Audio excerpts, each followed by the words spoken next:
Good morning, YouTube. Four times is a charm, I suppose. Or maybe this particular route is cursed. I am at Seattle trying to go to San Francisco.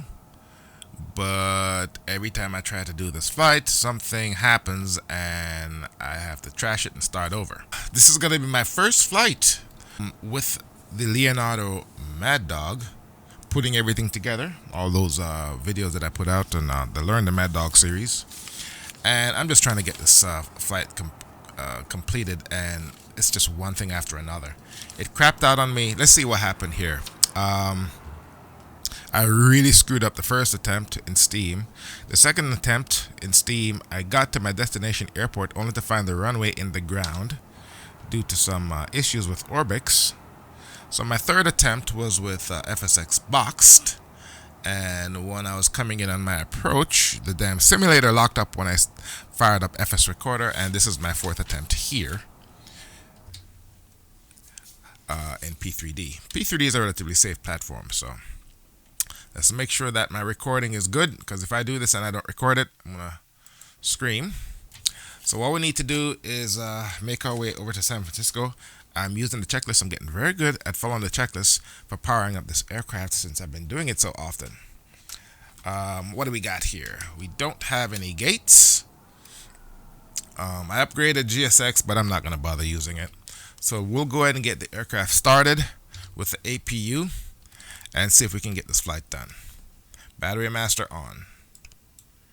And twist. Start pump on. And let's go ahead and fire up the APU. Cold and dark, everything should be in order. That's down. It's down. Those are down. Flaps are down. Spoilers are down. Gear is down. Leonardo need to come up with a fix for that. Everything appears to be in order. Come on the outside, you can actually hear the APU spooling up. I believe that's the APU door right there. Alright, what do we got? Alright, we got juice for the APU available. Autopilot. Alright. Okay. Checklist. Let's go ahead and get a report. All these pieces of paper from flights that came with nothing. Let's go ahead and fire up and get an ATIS. Seattle Airport information, Juliet 16580, wind 183 at 5, visibility greater than 20 miles. Sky conditions, few clouds and 2,200. Temperature 7, dew point -1, altimeter 3020, ILS. Runway 16 left and ILS. Runway 16 right use. Landing and departing runway 16 left, runway 16 right. VFR aircraft safe. Alright, so we got the battery. We have the APU. Not going to do any system tests. Start pump, APU. Cargo doors are secure. Passenger doors are secure. Let's go ahead and turn on the galley light. Let's go ahead and arm the emergency light. Passenger sign. We'll go ahead and turn on the anti-fog for the windshield. And we'll go ahead and do arm of the anti-skid. Actually, I will do that in a second. Turn on the yaw damper. We need bleed air. There we go. And we can go ahead and turn on air conditioning for the passengers. Let's make our way down to the guidance panel. Flight directors on. Runway 16 is where we're taking off. Let's go ahead and set this to 15 degrees. 16. Also, it's worth mentioning, I have made a couple of stupid mistakes. Yesterday I was flying. After I took off, I'm like, why is the plane not going faster than 220 knots, and why can't I climb over 20,000 feet? And after a while, I figured out that the landing gear was still down. I had raised the gear after I took off, but the gear was still down. And the reason for that was because when I turned on my hydraulics, I didn't turn it on all the way.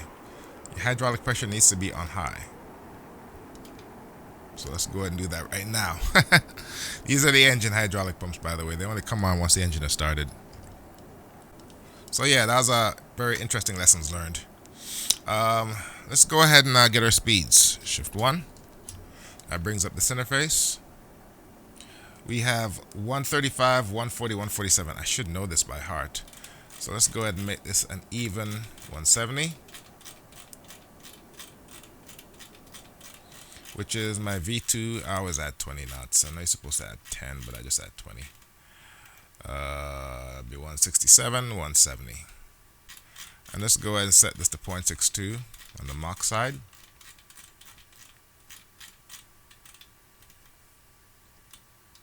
Alright, let's go ahead and close that. Let's close this. And click on this. And that sets your V speeds. Let's go ahead and brighten this up. Brighten this up. We'll get to the flight management computer in a second. Okay, transponders on standby. Well, that's good right there. I'm not flexing today. I'm just going to go ahead and use standard temperature. My fuel is good. Are we done with this up here? 160. All right. Let's go ahead and set our altimeter. 3020.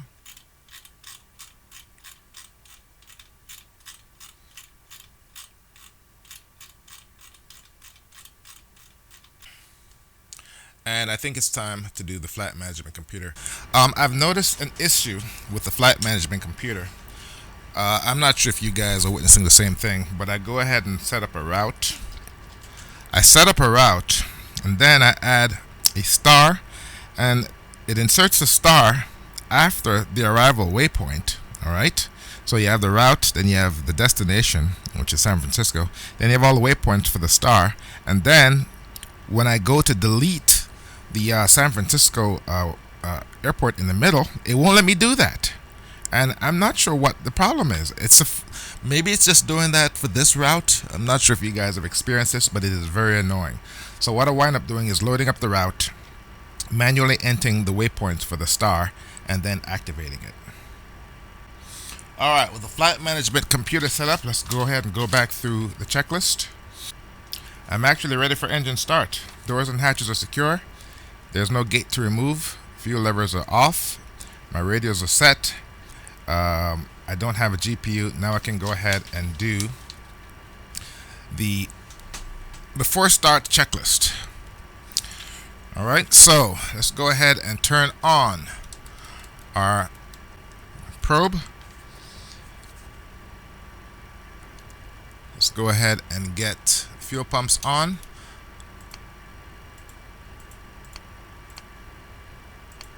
Turn on our igniters. And let's go ahead and turn off our air conditioning and open up our pneumatic cross feeds.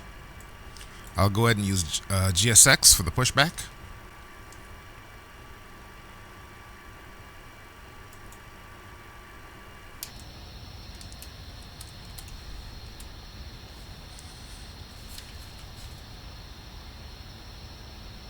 Waiting for engine start.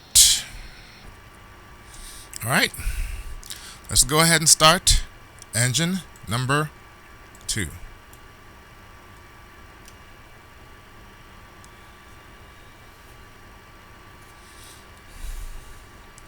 Getting a good spool up here.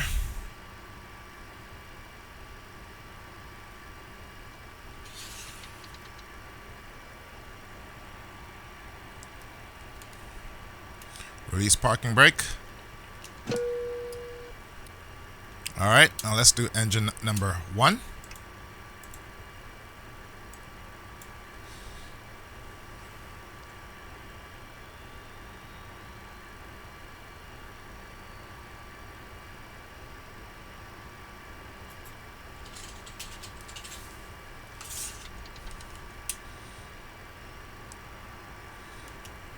Gotta get engine start on engine number 1. And let's go ahead and get us off of the APU. We'll leave the switches on.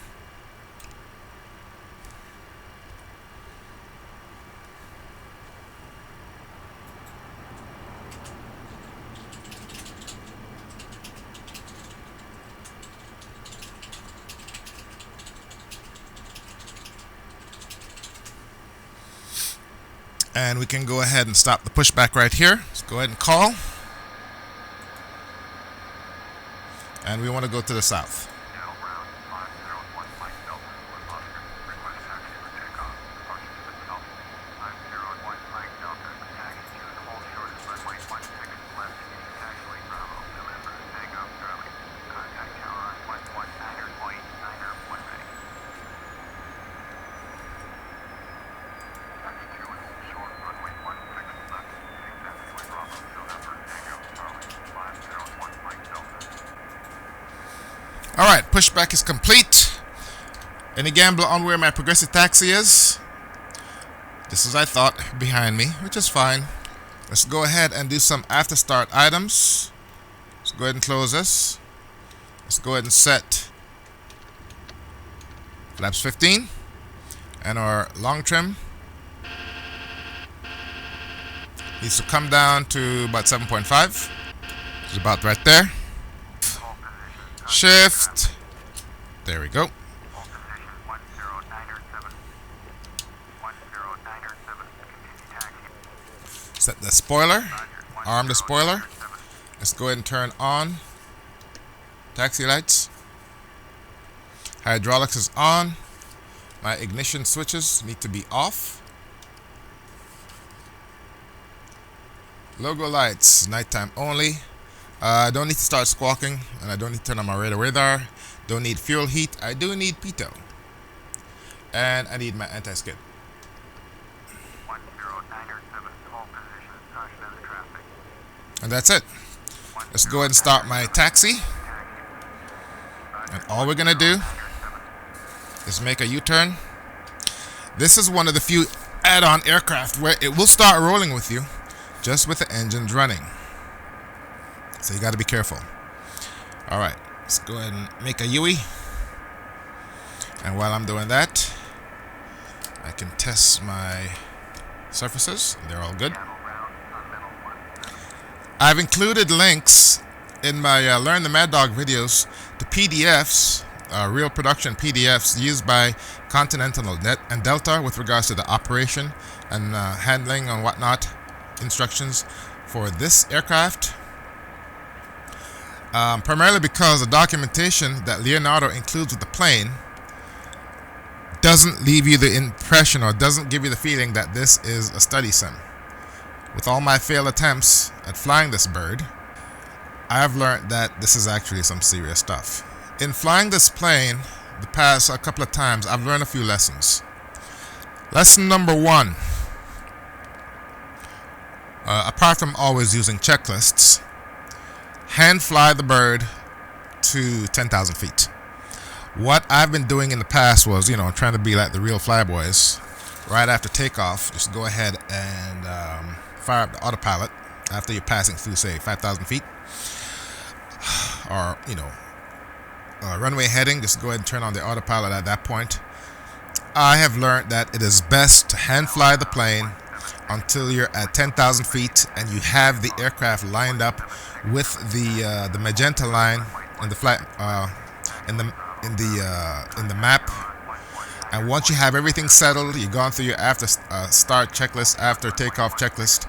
At that point, you can go ahead and turn on the autopilot. I'm going to start doing that from now on, no matter what plane that I fly. This plane has a tremendous history, or not the plane per se, but the airframe. It started out as a DC-9 back in the 60s. Then it went to the MD-80, and it went through various modifications and redesigns. You have the MD-80, the MD-82. I want to say there is a MD-88, an MD-90, an MD-92, an MD-95. And then when Boeing bought McDonnell Douglas, It started life as the Boeing 717. And the 717 was the last plane to be manufactured at Boeing's facility. I think it's in Palmdale, California. Well, it used to be at McDonnell Douglas's facility, and that's where McDonnell Douglas, made a lot of their aircraft. In fact, Southern California used to be a big aviation area during the war, World War II, and after World War II. I mean, that was where it sat. I want to say Lockheed Martin's Skunk Works is still in Palmdale at one of the airports. They have like a couple hangars or buildings with no windows. Anyway, these planes are dying out. They've had their run in production and they're being replaced. And a lot of pilots are going to be sad seeing them go. But, the time has come. T-tail aircraft, I mean, from an economics perspective, the airlines all prefer a standard configuration, which is, for the most part, single engine. One engine under each wing. I know that some of the CRJ regional jet models are still in production. Don't know about the ERJs. I'd have to double check. I want to say that's out of production. But the T-tail design in commercial aviation is it's a dying breed. It still exists in business jets, but in commercial aircraft in the Western world, I think T-tails are going out. Let's go to my before takeoff. Not to get ahead of myself here, I'm going to start squawking. Move that to up. Oh my God, it's making me go all the way around to that runway. Jeez. Let's go ahead and get my lights up. We are. No, I didn't mean to do that. Request VFR takeoff. Parking brake. Alright, it's my turn.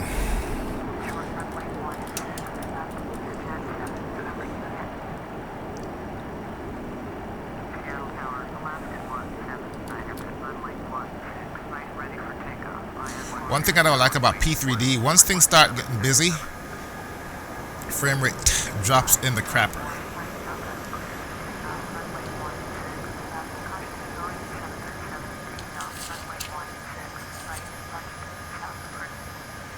Alright, we're good to go?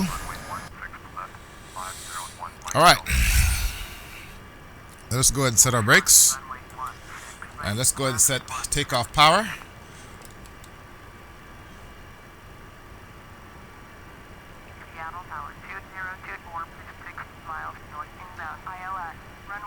Turn on the auto throttle.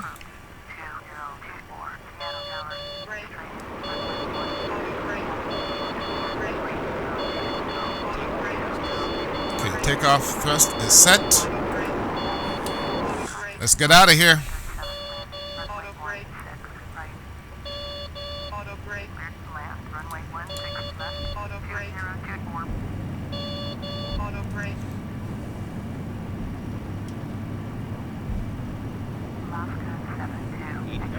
80 knots.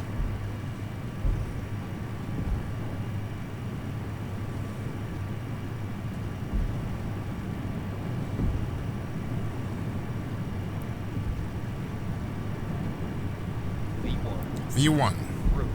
Rotate. Contact ground on 121.7. Alaska 179er cleared for takeoff. Runway 16 right. Positive rate. Gear up. Okay, this time I'm looking at these lights to make sure my gear comes up. Okay, gear is up. Lights out. Alright.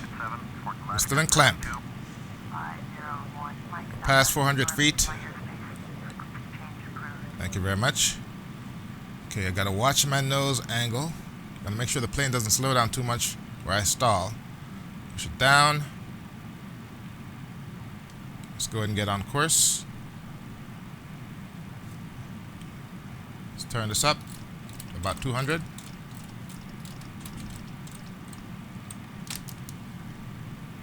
Seattle Tower, Delta 418 is We're still in clamp. north, inbound ILS, runway 16, left approach. Delta 418, Seattle Tower, fly straight, runway 16, left, altimeter 30. Flaps up 1. Delta 418, cleared to land, runway 16, left, follow the aircraft on short final. Cleared to land, runway Okay, 16, power, left, Delta climb. 418. Climb power set.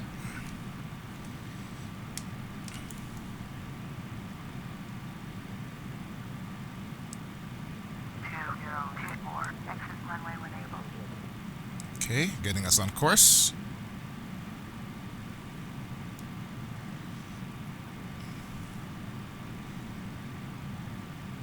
Alaska 179er. We are at flaps 11.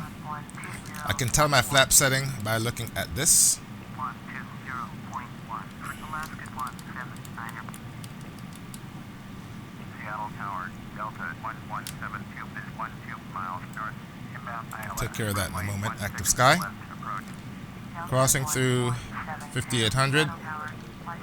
Flaps up 1 notch. Flap 0. Exit runway when able. Fly straight in, runway 16 left, Delta 1172. 2024, contact ground on 121.7. 121.7. 20.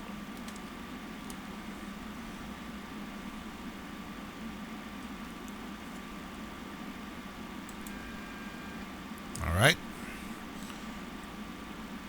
Select speed, getting on course. What's our heading? 100 traffic, mall, November 905 to 909 is clear of the runway. Kilo Alpha Whiskey Oscar traffic, H45 Okay. uniform is 1 mile Slats retract. south, inbound visual, runway 34. Slats retracted. Approaching 10,000 feet. Let's take this up. 250.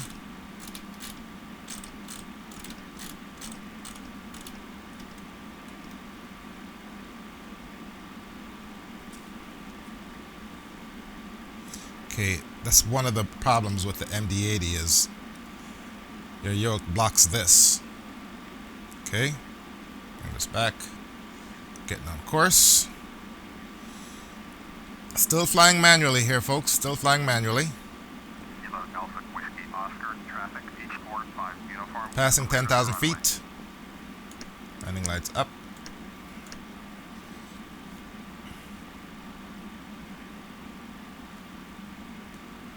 And at this point, I want to say I can go ahead and turn on the autopilot. Nav. There we go.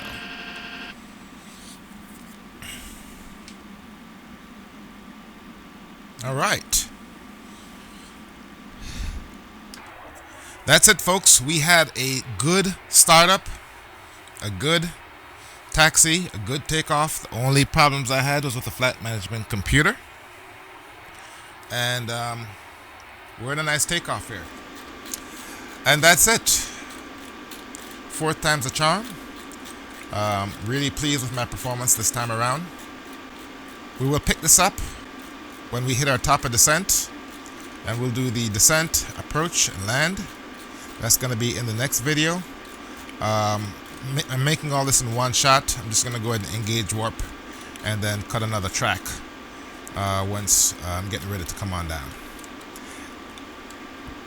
Okay, overshot my decision height. And that's all I have. Hope you guys found this video useful. My name is Flightsimguy. Thank you very much for watching. I will see you next time.